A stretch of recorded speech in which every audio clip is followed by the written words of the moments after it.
welcome to this edition of the High Strangeness Factor. I am your host, Steve Ward. On the High Strangeness Factor, we will be looking into all aspects of the paranormal and the unexplained.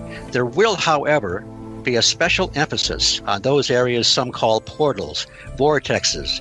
John Keel, the author of the Mothman Prophecies, called them windows, where desperate types of paranormal phenomena all seem to occur in the same place, such as unexplained lights, cryptids, and ghostly encounters. We will look for patterns that may not be apparent on the surface, both past and present.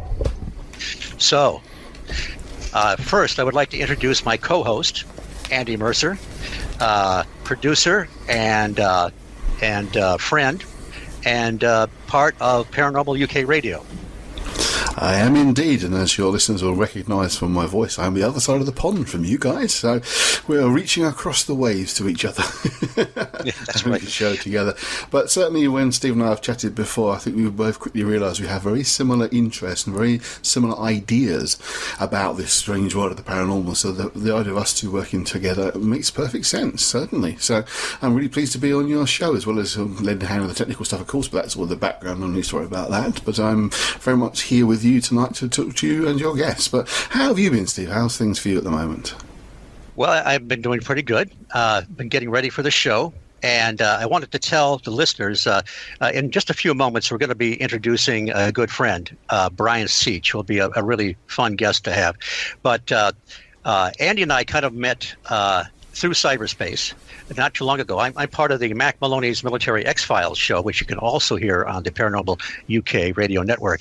And Mac and I and Wan, part of the gang from Mac Maloney's Military X-Files, we were on the flagship show, the Paranormal UK radio show with Irene Allen Block and normally Mark Johnson. But you, Andy, were a sort of a substitute host for Mark that night, I believe. And spare part.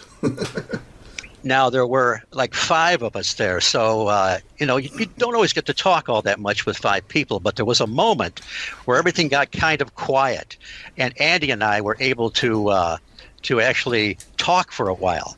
So I don't want to be egotistical, Andy, but I think that may have been the best part of the show, is when you and I sort of took over for a few minutes. Without any further ado, let's introduce our guest, Brian Seech. Brian Seech is a researcher and investigator of the unexplained, and he's founder, along with his wife Terry, of 2 research groups, the Center for Unexplained Events and the Center for Cryptozoological Studies. Brian has been researching the unexplained since 1986.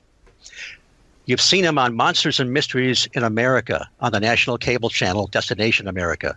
He was featured on the independent film Mountain Devil, The Search for Frank Peterson, and was an extra in the Mothman Prophecies movie. And I definitely want to ask him about that. Brian has also appeared on many internet radio shows. He's a member of the Butler Organization on Research of the Unexplained and a former member and investigator of the Mutual UFO Network. He's a member and point of contact for the North American Dogman Project in Pennsylvania, NADP. He has also co-written articles for the Creature Chronicles column in the Hancock County Courier in West Virginia from August through November 2013. He was a co-instructor, this sounds pretty cool, for the first ever cryptozoology class at Eastern Gateway College in Steubenville, Ohio. Brian's a co-founder of Cryptid Seeker magazine, along with its founder, Jody Cook. If you have had an encounter or sighting in Pennsylvania, Ohio, or West Virginia, you can contact Brian Seech at, this is one word, and you will repeat it later, Center for Crypto Studies at gmail.com. Brian Seech, welcome to the show. How you guys doing tonight? I'm good, doing good. Yeah, pretty good here too, absolutely. So anyway, where do we start? Okay. Brian and I actually have known each other for quite a few years now. And we we met at the Butler Paranormal event, I believe. And I'm going to have Brian talk about that in a minute. But what we're going to do is work up to there was an incident at the Mothman Festival, which I think Brian and I might remember a little differently. So we'll get into that. But first, Brian, let's give them a little history of the Butler Weekend event. That it's the 12th, or it's the 12th this year, right? Yes, this will be the 12th year for the Butler Paranormal Conference. And every spring, I think it's April. You tell me, April 4th? April 5th. April 5th. I was close. Okay. But tell us a little bit about your involvement with it, the speakers are going to have this year, and just kind of the way the whole thing has evolved, because it is a really, really great event. Affordable, takes place on a Saturday. And if you're anywhere in the Pittsburgh area or that part of Pennsylvania, it's definitely worth to go to. So just kind of give us a rundown on that. Sure. I was actually told by my wife it is April 6th. I've been getting the date wrong, so it's Saturday, April 6th. I feel better. We're both wrong. Okay. We're actually having our own event on October 5th, and I keep getting these dates mixed up because, I'm getting old, Steve. You know what I mean? Yeah. I have no idea what you're talking about, Brian. Well, basically, with the Butler Conference, we met a gentleman named Dan Hagman. I'm guessing probably about 13 or 14 years ago. We knew he was a researcher up in Butler County. We actually live in Beaver County, two counties below him. And we met up with him, and so we knew each other for about a year. And he had his own meetings up there in Butler, monthly board meetings where they talked about everything from the latest UFO sightings to any Bigfoot sightings or any strange happenings in the paranormal world. So we asked him, we got together, and I said, what if we do a paranormal conference up in Butler? So we decided to do it. His mother happened to be a member of the Tanglewood Senior Center. So we had our first one 12 years ago, and we're still going strong. We're one of the biggest and right now the longest lasting paranormal conference in Pennsylvania. So we're pretty proud of that. We bring in some really good guests every year. We've had Rosemary Ellen Guiley. We've had Peter Robbins. We've had just had a lot of local people. We specialize a lot in a lot of the local researchers, and we've just been having a blast. Steve, I think you've been coming for maybe 4 or 5 years now. I kind of forget how long you're coming. Yeah, something like that. I can't. I'm not sure. But it's how much is it going to run this year? The fee. Do we have a fee set yet? Yeah. The fee is going to be $15, and we still have some more vendor tables left. We always have over close to 40 vendors. We're getting pretty close to that right now. We have everything from we have readers, people selling jewelry, anything in the paranormal. It's just been a really great time. Let's see. Now the setup is kind of nice because it's in one big room. Butler's a suburb of Pittsburgh, right? For those that don't know the area. Butler's about an hour from Pittsburgh. Okay, so it's a little not quite a suburb then. Mm-hmm. But and there's a lot of accommodations if people want to stay there in that area, places to eat and so forth. It just takes place on the Saturday, though, just the one day. Yeah. $15 is really affordable. And I was always impressed with how well it was run. And it's nice the way it's set up. It's all in one big room. You've got your vendors in kind of a U shape around where the speakers are. And so everybody's included. Now, there is an overflow room because you do get an awful lot of vendors. And I think you've been drawing in over 300 people. Is that right? Last year was our biggest event. We had, I think, over 235 paid, I believe. And but with the vendors and the helpers and stuff, we always have almost close to 300 people in the building. So okay. We're pretty proud of that. Well, it's a really good event. And tell us about, you've got another one, a more localized one coming up in October, you said? Yeah, that'll be our first annual. We live in Beaver County, Pennsylvania, and we're going to call it the Beaver Valley Paracon. And that will be October 5th. There's the 5th in there. So Okay. And it'll be held at a haunted borough building in Rochester. So we're still getting a lot of the details ready, but we're pretty excited about it. And what are some of the upcoming speakers for this year at Butler? We have the one and only John Tenney. He's a good friend of yours, and you know a lot more about John than I do because you're a good friend of his. He's got the, you go to weirdlectures.com, I believe it is. You've seen him on Ghost Stalkers. He was just on an episode of Kindred Spirits and stole the show. Yeah, he's really a great guy and a phenomenal speaker. And like the three of us here, he's very much sort of retro, sort of an old school guy. He likes to make connections from the past to the present to the paranormal. But yes, and who else is coming? And then also we have the one and only Jeff Walmsley from Mothman fame, who also you're a very good friend of Jeff's, and I've known Jeff for years. Also, I actually first met Jeff. He was actually at another Beaver County conference, probably in 07, or that's how long ago it was, 06, and I first met Jeff there. No, wasn't that?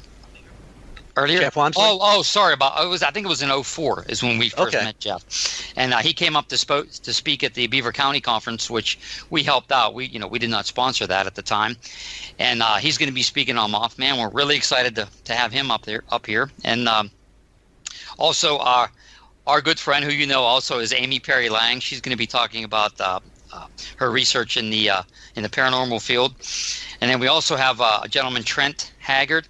And he's going to be talking about the Aurora, Texas UFO crash. And we have one other gentleman pending, and we should probably be confirming him in about a week. So we always have 5 speakers. I was privileged to speak there last year, and it was a really good time. Just a little bit more on Jeff Walmsley. Jeff Walmsley co-founded with Carolyn Harris the Mothman Festival, which takes place every third weekend in September. And he's also the curator of the Mothman Museum. He does Brian, you and your wife Terry have been there, and it's just it's an amazing event. I mean, it's so well done. Jeff's a great guy, very knowledgeable. Jeff was 6 years old when the bridge collapsed, and I think he told me that he remembers he could hear the crash when he was just a little kid. He was also Linda Scarberry was one of the original witnesses to the Mothman, and he was her paper boy. So Jeff has grown up, in the midst of the Ohio Valley with all this stuff. And in later years, he became really fascinated, wrote a couple of books on it. So anyway, he will make a great speaker at Butler also. Yeah, we're very excited to have Jeff.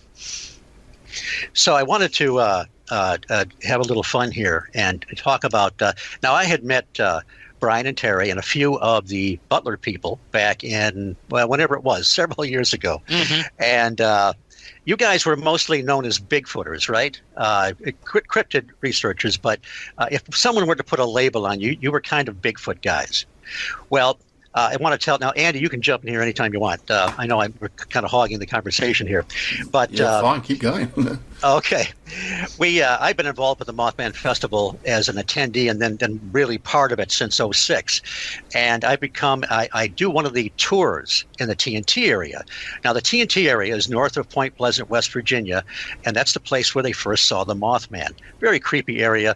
It's kind of like a fun Halloween hayride, and there's a guaranteed flyover of the Mothman. Okay, well, you and the gang were there one night, and it just happened that you were lining up for my hayride, and I spotted you guys, and I thought, oh, Bigfooters, I'm going to have some fun.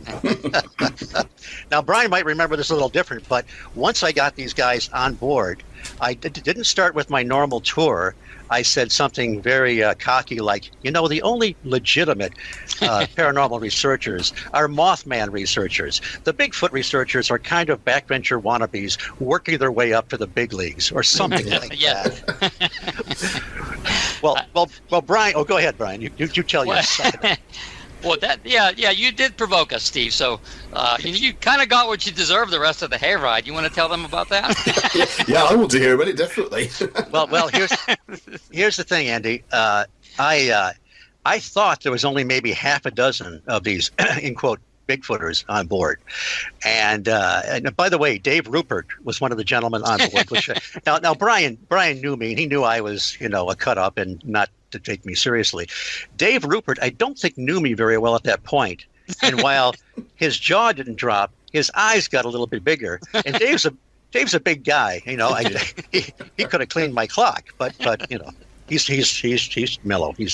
But anyway, a gentleman sitting next to me was Bruce Harrington. Now, Bruce Harrington runs the Creature Weekend in the fall at Salt Fork State Park every year. Salt Fork State Park is near Cambridge, Ohio, and it's a Bigfoot hotspot. And that's another phenomenal event. Really, really great event.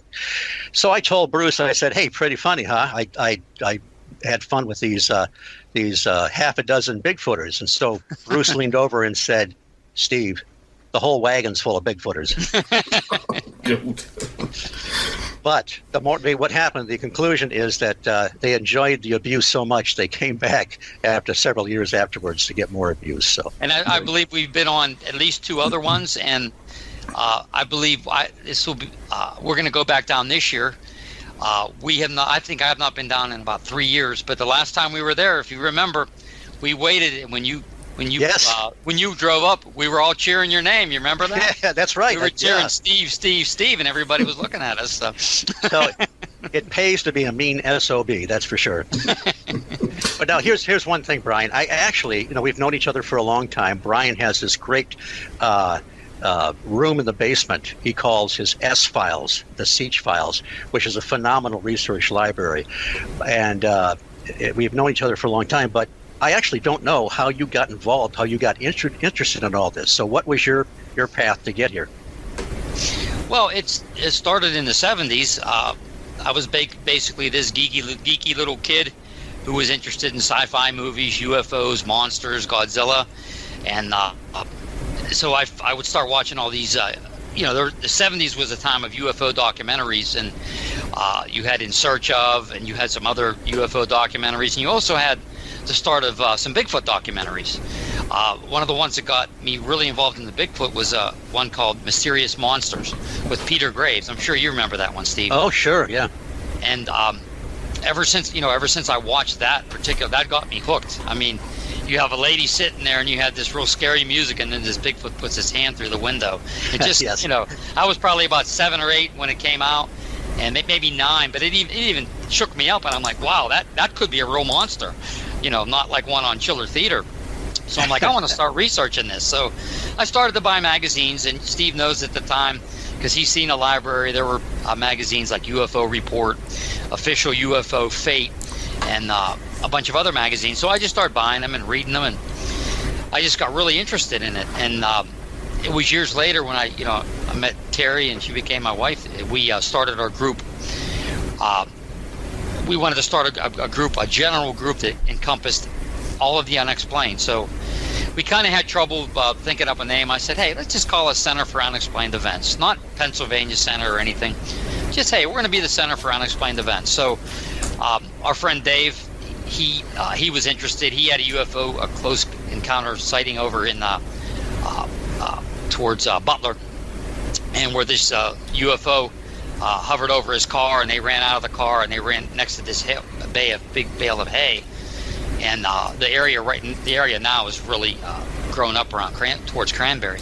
So we started talking. We said, hey, let's just make a group. Let's have a study group. Let's start research, and let's watch all the DVDs. And we did, and we taped everything with the VCR, and we started to buy more magazines, and that's when the library started.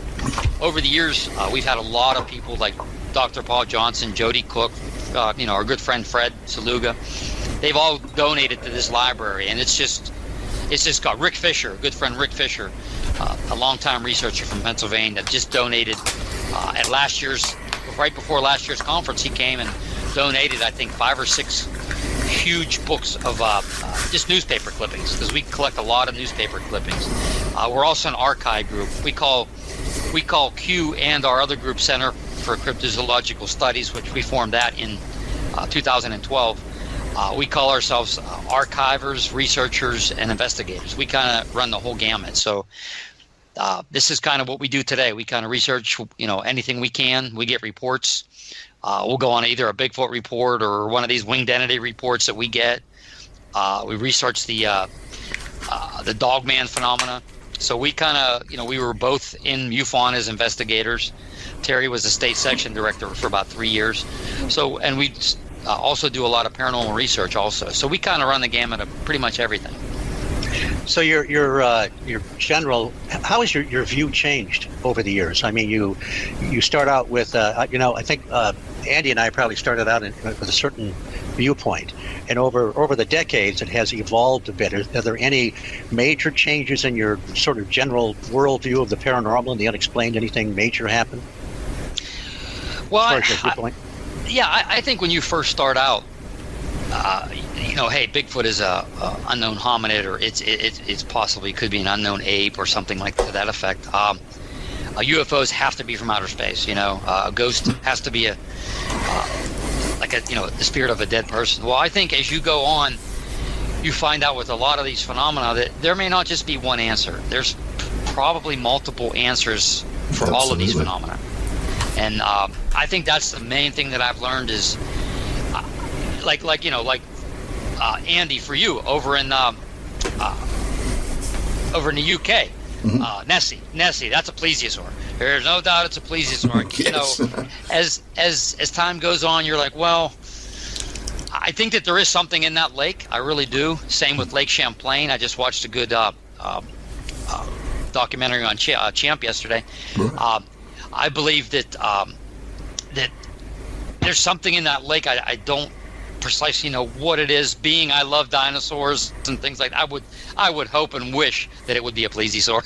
But you kind of, maybe you kind of think, well, maybe it's a big eel, maybe it's a big snake. But I do believe that there's something.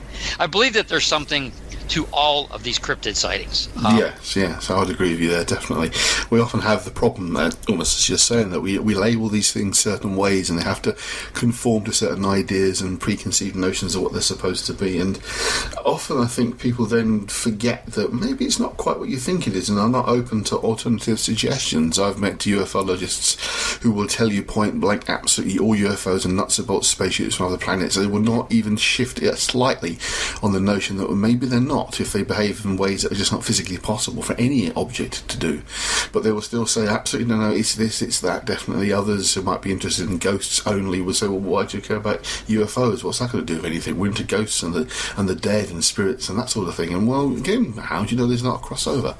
So, yeah, I mean, there is always something to all these stories. Whether it's definitely what people believe it to be or not is a matter of debate, certainly. Yeah, I agree with you. There's, ask Steve. I think, Steve, you've been over here, I think, twice in the last year just looking through the files. And me and Steve are looking through the files. It's almost like, a young kid today with video games. We were just excited. Hey, Steve, look at this. And here, copy this for me. And Terry runs up and, copying the article for me or giving it to Steve. Or, here, take this magazine, Steve. And that's, we like to call ourselves old schoolers, right, Steve? That's right. We would occasionally lapse into geek comas. And Terry would have to come by and splash the water on us to revive us. But Brian does have some very, people, a lot of times people nowadays think they're going to be able to find everything on the internet. Well, man, there is so much of this stuff. And I have a library that rivals in some ways Brian's, and maybe even surpasses in other ways. But if we could ever put ours together, it would be awesome. Oh yeah, there's a lot of stuff there. But there's so much stuff that we've collected over the decades, obscure stuff that you'll never find on the internet. What are some of the you've got some real specialty things there, like obscure newsletters and that kind of thing that researchers would love to get their hands on. Yeah, that's you've seen all the books in the magazines. Some of the older magazines, they're very hard to get. Yes. And especially like the old newsletters. Everything now is electronic pretty much. There's very few actual newsletters out there. One of them is the Bigfoot Times, which I get from Daniel Perez. I think it's a good publication, but there's just not a lot out there today. And if you can ever get a hold of some of these old UFO publications, get them. To me, they're priceless. I mean, yeah, looking back at them, a lot of the information is probably, a lot of it's not true, or maybe some of it's hoaxed, or but there's just a lot of the researcher coming out today doesn't know about all this stuff, and it's fun. We've been blessed to have a lot of people donate to the library, and it's not all what we've done. It's been a big collaboration of all of our friends, like even Dave Rupert and them. They'll say, "Hey, we just got this newspaper article that we're in," and I'm like, "Please copy it or buy me a copy and send it to me so I can archive it." And the dream is down the road is to hopefully scan a good chunk of this and just get it out to all the researchers. We have some scanned now, and we've given. I think Steve, I think you have a couple of the CDs that we have given you. It's just a bunch of newspaper articles, whether it be about Bigfoot, ghosts, the paranormal. We just send out a couple of things to a couple of researchers on Saturday, and they just got them, and they're real excited about it. And I'm like, that's the way I think this field should be more cooperation, because let's face it, the general public thinks we're all nuts anyway. So all of us nuts might as well be on the same tree, right? It's quite seriously, I agree. That's actually a bit of a problem. It tends to be a lot of rivalry, particularly in the sort of the more ghostly paranormal investigation teams, about who's got what evidence for this or that. And rarely do you find groups prepared to share their research. And so you're right, we should stick together, because we are thought of as nutters by the general public out there. But unfortunately, it seems to be a real problem. I mean, I used to be involved in an old radio show years ago that was called the KTPF, Keep the Paranormal Friendly. And we tried to bring groups together to discuss things. And sometimes it worked, more often than not, it didn't work. And you had a lot of strange rivalries, and we getting dragged into them, which is a real shame, because this is how you do good proper research, is you share. But then into some degrees, even the academic world, the kind of the real science out there, the kind of the universities, they tend to be quite rival each other as well with their research, because often it's about funding, so they tend to want to keep to their chest what they've discovered, because they're looking for more funding for it. So it's not just us, there is the other academic world can be just as bad at it, but it would be nice if we could share and work together more often, certainly. And I think stations like this help to bring people together to discuss these kind of things, and that's, I think, why we do form an important function. Well, Brian and Terry have always been very open. I mean, a lot of people have donated stuff to their library, but they don't hide it. They don't have boxes hidden in a secret room, as far as I know. Now, I guess there could be. As far as you know, Steve. Okay. As far as I know. Yes, but they're very, very open, and it's really. I've gone down there with a notepad, and they have this great little copier where I've gotten stuff that's helped me in some of my lectures and so forth. You brought up another point earlier. You go back into old stuff and new stuff. We're always stepping through landmines where some stuff simply isn't true, or was fabricated, or was blown up out of proportion. So that's something, being that people are reporting, saying, telling us what happened to them, and we can't document it. We're always going to deal with that. I'll give you a kind of a cool example. Well, I don't know about a cool example. In the 60s, we had a gentleman here by the name of James Lucci. He took a photograph of a UFO. It was by the moon. And it was in the book Incident at Exeter, and it was, at the time, it was really well researched, and they were convinced that James and his brother had actually photographed a UFO. Well, years later, in the late 90s, it came out that it was a hoax photo. It was sort of like they were holding a pie plate upside down, and then it had a light, and it looked kind of convincing. And it was later proved that the James Lucci was that the photograph, which is figured very prominently, even in some books from the 60s and the 70s, that it ended up being not true. So you are going to find that in some of these older UFO cases now. A lot of them are starting to be ripped apart, or, some of them weren't true, or some of them were maybe slightly exaggerated, but not completely false. And you are finding that more and more. I don't think that should still dull the UFO phenomena, because people are seeing something. They're seeing something in the sky. Well, some people are credulous, but most of the people that we deal with are not. We're true, skeptics in the true sense of the word, not a cynic, and not somebody that just believes everything that comes down the pike. I wanted to ask you, Brian. You were on Monsters and Mysteries how many times? Featured. I was on 3 times. One, I talked a lot more. That was on the Devil Monkey, and the other 2, one was the Michigan Dog Man, very briefly, and another one was on the Shenango Dog Boy, very briefly. So, kind of like 1, but I guess technically 3. The other 2 were on like so quick, if you blink, you'd have missed me. Yeah, well, still, it's kind of nice. But now the Shenango Dog Boy, is that more of a local cryptid in your general area there in Pennsylvania? Yeah, this phenomena keeps actually getting better for us, because we got a new lead on something, which I'm going to be contacting this guy tonight. I just actually got the lead yesterday.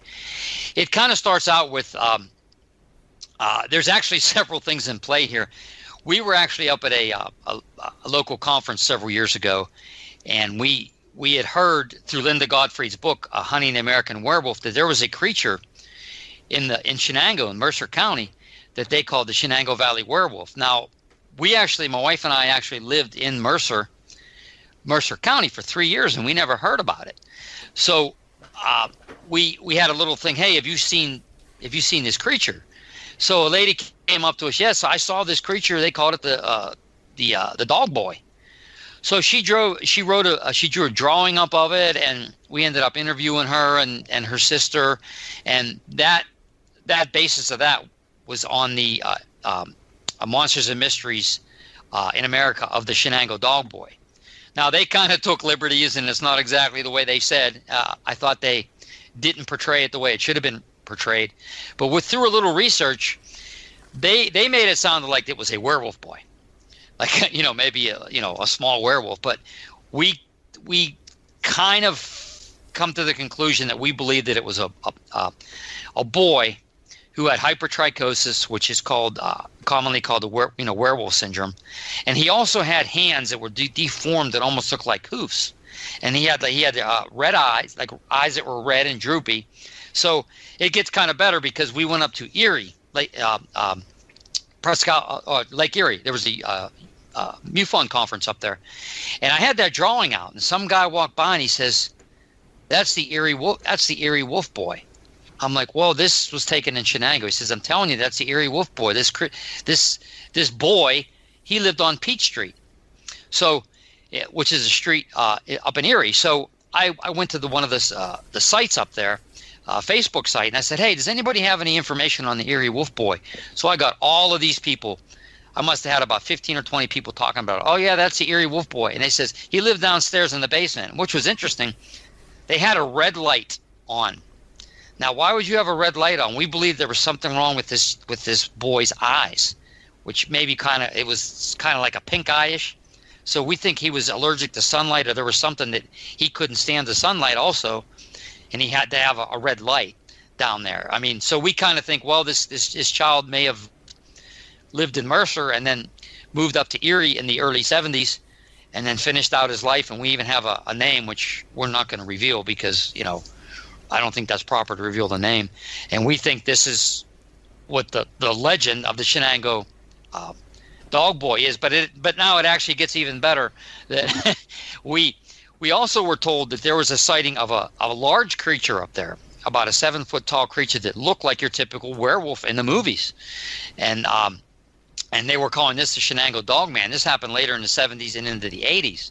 So if when we talk to this eyewitness about this new piece of news, it can go in another direction. We think there's about 3 or 4 things that all go together to make this huge phenomenon that they call the Shenango Valley Werewolf. So it's pretty interesting. I will post some of this, Steve, once I talk to the eyewitness. So we're excited about it. Well, that's pretty cool. But there does seem to be a, shall we call it, a legitimate unknown. Ever since Linda Godfrey published maybe 20 years ago now, The Beast of Bray Road, and started talking about these upright canids that people have been seeing, people have started to come forward all over the place and started talking about these things. Yeah, they saw them 20 years ago or 30 years ago. It's almost like it was almost, as weird as it was almost okay to talk about a Bigfoot report. But man, if you saw a dog running around in its hind legs that you couldn't process that. People seem to keep their mouths shut, but more and more they seem to be coming to the forefront. What about other cryptids, say, in your area? What else have you investigated or looked into? Anything special or kind of in your general locality? Excuse me. Well, other than Bigfoot, which is still the core of what we do, because there's more Bigfoot sightings. Pennsylvania is as you know, is a hotbed of Bigfoot sightings. The interesting thing, one of the creatures that we've been researching more is these winged entities. There is a creature up in Chicora, Butler County, that they call the Chicora gargoyle, and I know that you know about it, Steve, because you've seen the drawings and things like that. In 2011, in Chicora, Pennsylvania, an eyewitness was driving down the road, and he sees this creature standing by this sign, and it put its head up like it was sniffing the air, and it took 3 steps across the road, and it went to the other side. A gentleman by the name of Dan Hagman, he's the one who sponsors the Butler Conference. He's received about, I think, 13 or 14 reports from 2011 to just, I think, last year he got a sighting of something on a bridge. So this thing it's gray, it's tall, the wings wrap around its body, the head is shaped like an aerodynamic bicycle helmet. And when I saw the first drawing of this, I got chills down my spine. I said, I've seen this drawing before. So what I did is I went back, I probably took about an hour looking back through my newsletters and things like that. And in an old Bigfoot newsletter, believe it or not, Billy Green's newsletter was, the Bigfoot report. I kind of forget what the name is right now. I have them downstairs. There's a drawing of this. And I'm like, this is the Chicora gargoyle. And this was in 1993 in Allentown, Pennsylvania. And if you take both drawings and put them together, they're the same thing. They're almost identical the way he drew them, and with the helmeted head and the wings out of its body. There's a lot to these winged entity sightings. We don't get a lot of them, but we do get them occasionally. The last one we got was I think it's about 3 years ago in Allegheny County, close to the Bettis plant, up in towards Pittsburgh. And this gentleman was on the porch with his dog, and his dog looked into the woods, ran out and looked up in a tree and barked. So the eyewitness comes up and he looks in a tree and he sees this winged creature in the tree. And I think, Steve, you've seen the drawing. Yeah. So he runs in, he's scared, he runs in, he grabs his pistol and he runs out, and the thing is gone. We got the sighting a couple days later, and John McDonald and I went up there and checked out the area and took some pictures. Now, we didn't see any evidence, but the guy was scared. He goes, and his girlfriend drew what he said that he saw, and it was like a winged person. This one did not have the helmet; it had more of a round head.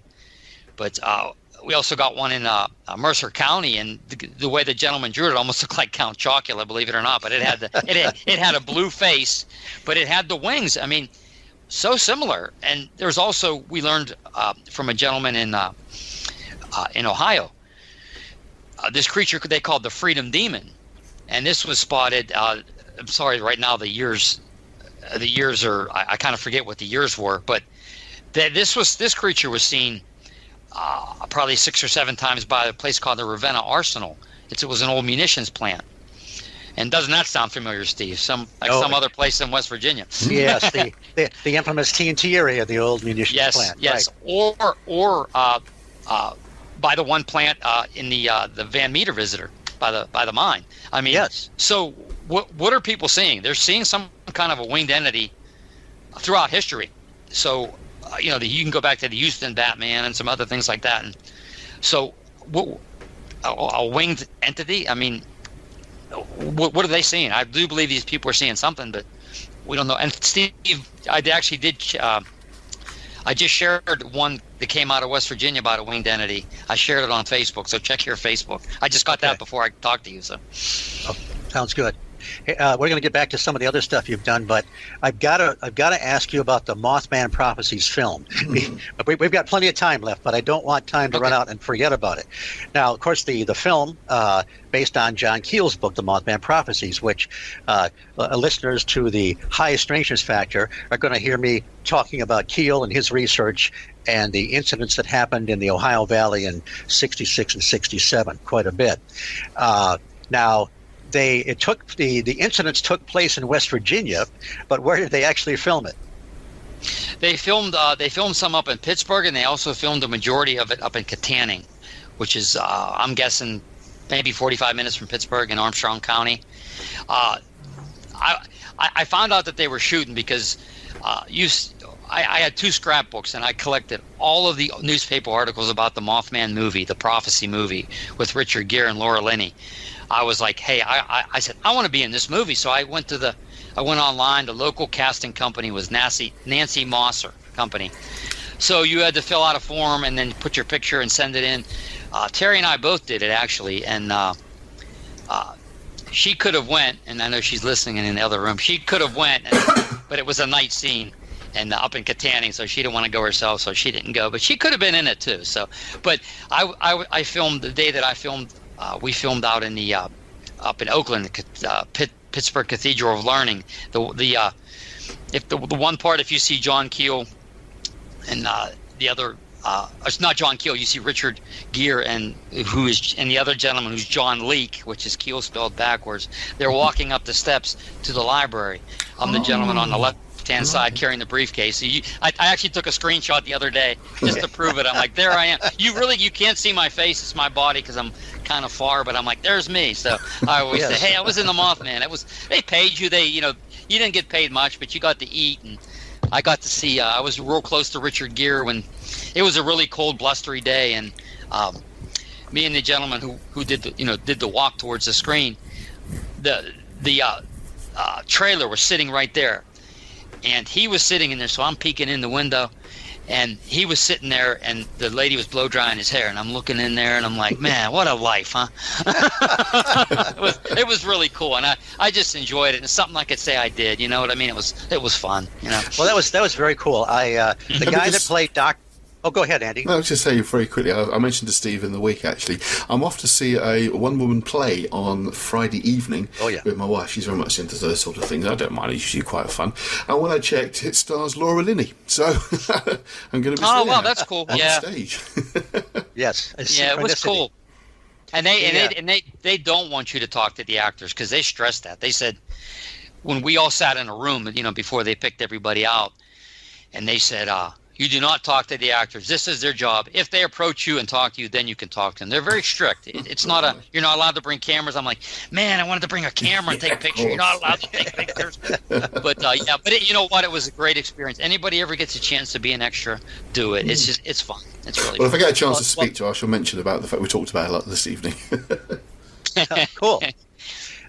I've grown to like the film, and my first reaction was kind of negative because I didn't feel it captured the essence of the book. But I've changed my opinion since then. I think that they did capture some elements. John Keel was very pleased with the film.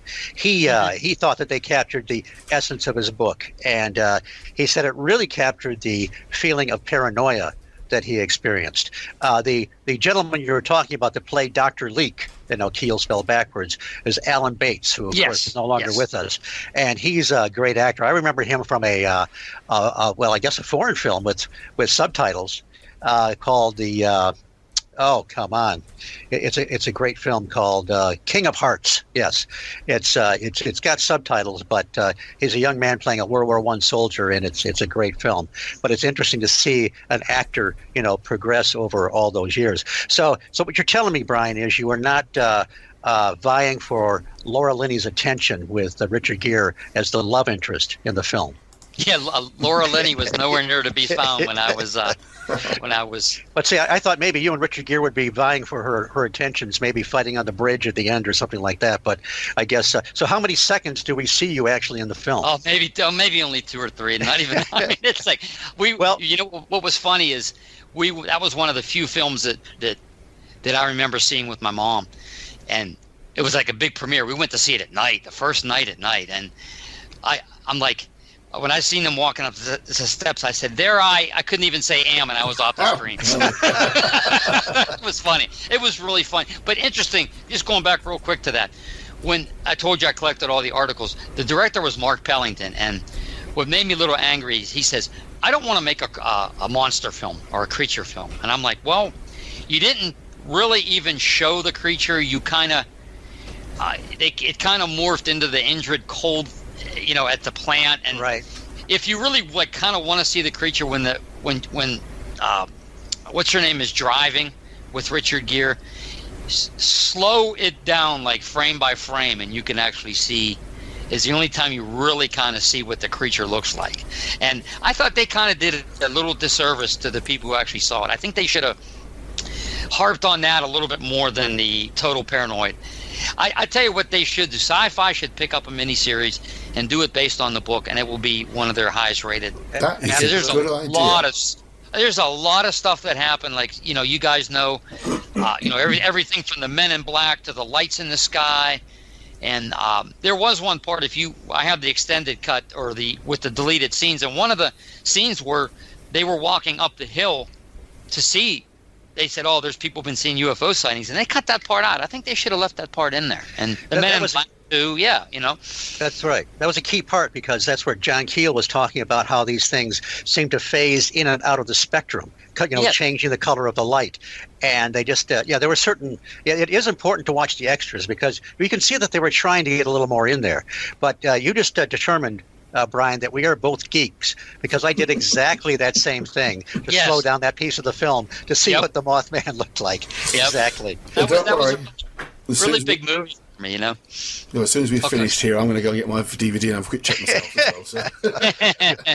Well, Andy wants to keep up his geek credentials, that's for sure. I'm the guy with the briefcase, just remember that. I'll keep an eye. I remember the scene you're talking about, actually, because I did find that section possibly the most fascinating when he described, what these entities might be, and that whole line about they noticed you because you noticed them. I thought I liked that, because I think that's the essence of a lot of this sort of stuff, is people do experience strangeness, but they ignore it. They don't want to take it in. Either it doesn't fit their ideas or their paradigm, and they don't want to know.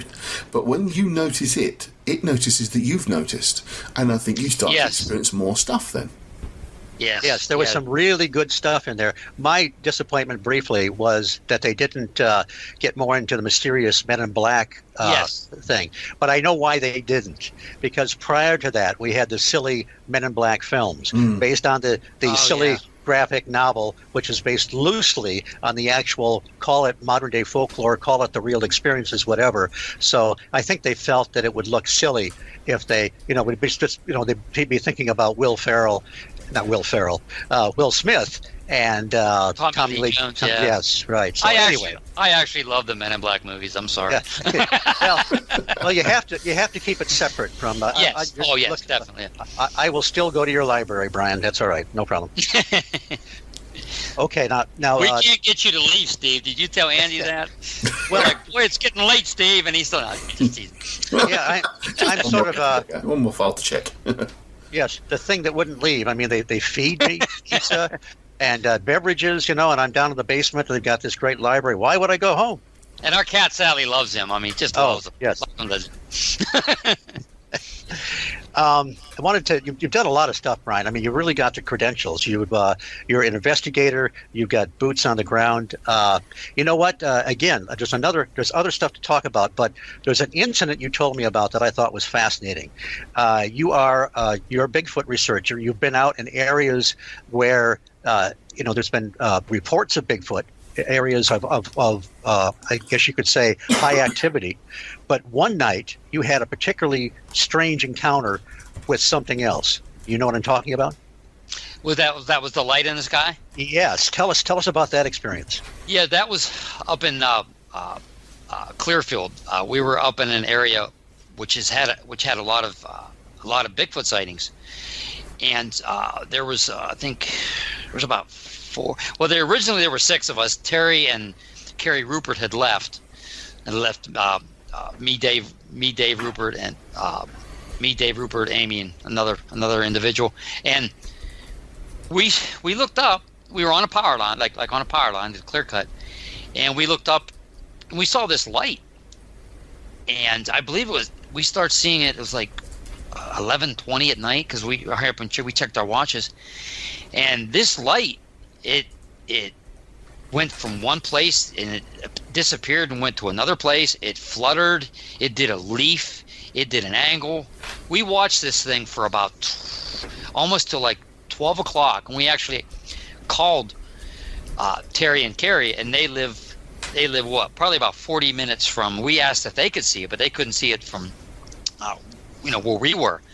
But I mean, we saw this light do amazing things. I have never seen, and what it disappeared, and then it appeared real briefly again, like almost at a right angle, and then it disappeared. And we were there for another probably 45 minutes, and we saw nothing. Now, was that in conjunction, have anything to do with Bigfoot? I can't say, but I know that Pennsylvania's had a history of Bigfoot sightings in conjunction with UFO sightings. So, and also one of the new phenomena that people are really starting to talk about now is people are seeing these orbs of light, balls of light, and then they're seeing a Bigfoot, or vice versa. The Bigfoot will leave and then they'll see a ball of light. Or if you're even out in an area that's had Bigfoot activity, they're starting to see balls of light going through the woods, shooting up in the air. We did see one at that particular location. Another time I saw one orange ball, and it just went through the trees, and then it disappeared. It wasn't a lightning bug or anything, because it was a sphere, and it just went. Other researchers were in that same area, and they've seen red balls. I tell you what, I don't know what they are, but I know that there are more and more researchers that are starting to see this phenomena when they're out Bigfooting. So, and now they're starting to talk about it. So, guys, I don't know what it is, but it is something. That's fascinating. I mean, you went out to find a Bigfoot, and you see a kind of a classic UFO, a light that performing maneuvers that couldn't be a conventional. That's pretty good trade, though. I mean, I would take that, because I don't see anything. Not too bad, is it? Yeah. No. Well, what I think that we'll do is, I think next time we're just going to do a sky watch by the woods, and maybe we'll see a Bigfoot. Use reverse psychology on it. Possibly floating past in the sky. Yeah. But, yeah. I talked to James Bobo Fay, of Finding Bigfoot fame at a conference one time. He has seen orbs when they're out looking for Bigfoot as well. See, so, yeah. And he's actually, I've had he's actually fascinated by the Mothman as well. He has had some paranormal experiences that he's more open than the other guys to the possibility that there's something going on. And of course, when you talk about Bigfoot in Pennsylvania, the researcher Stan Gordon back in 73, 74, I mean, that was crazy. Mm-hmm. But now let's see, we're starting to run out of time. We still have some time, but I wanted to ask you about, how cool was it to be teaching a college course on cryptids? Yeah, that was a blast. That came about because of my good friend Fred Saluga. We taught 2 separate years. The dates I think were 2013 and 2015, I think, or 2015 and 16. It was a non-credit course, okay, and it was the first one ever done at Eastern Gateway Community College in Ohio, and it was fun. We had a course syllabus. We talked about what is cryptozoology, famous cryptozoologist, and then we went straight into the different kind of cryptids. We would do one on Bigfoot, one on lake monsters, one on winged entities, and just it was really fun. It was at the time we were just using we didn't have the projector then, so we were just using the overheads, and it worked though. We got through it. Now we've moved up to the projector now. So, but it was really eye opening. It taught me to see, to learn how to try to teach people about a subject that I love, and maybe down the road, maybe we'll do another one, maybe here in Pennsylvania. But it was fun. It's something that you can say you did. Hey, I've got, again, I was a non-credit, but it was just fun to do.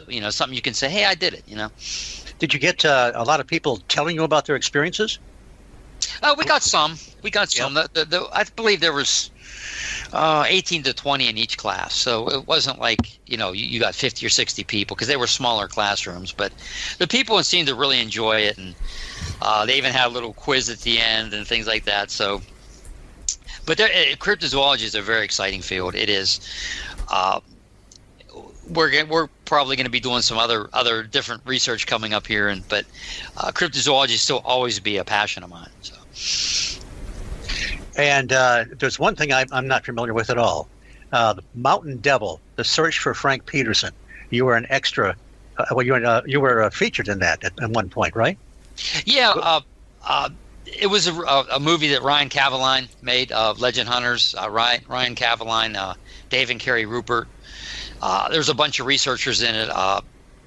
Fred Saluga was in it also. I had a couple parts that I got to talk about Bigfoot, and it was based around this Frank Peterson who goes missing, and the Bigfoot comes to the guy's house. It was a really cool movie. If anyone gets a chance to see it, it used to be on Netflix.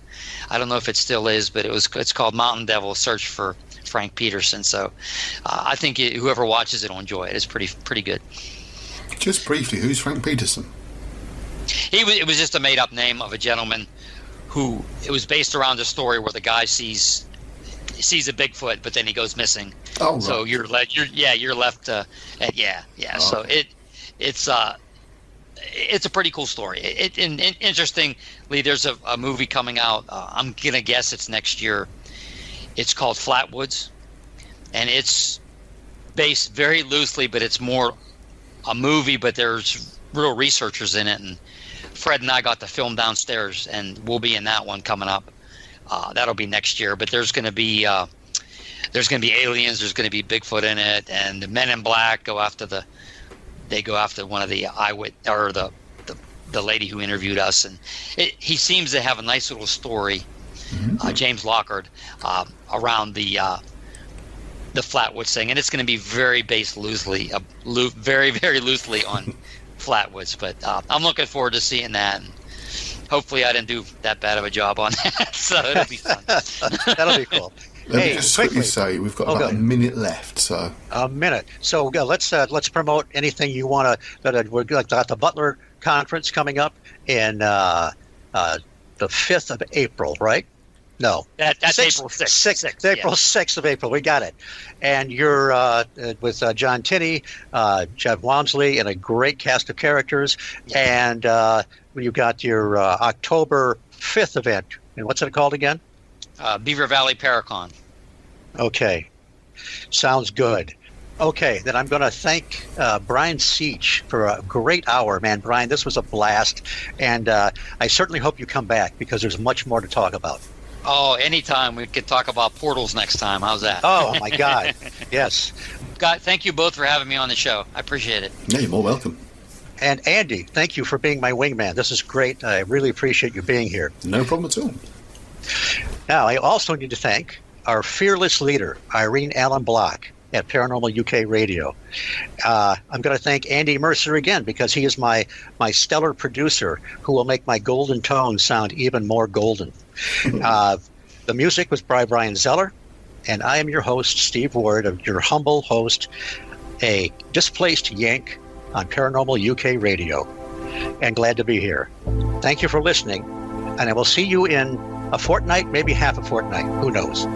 Take care.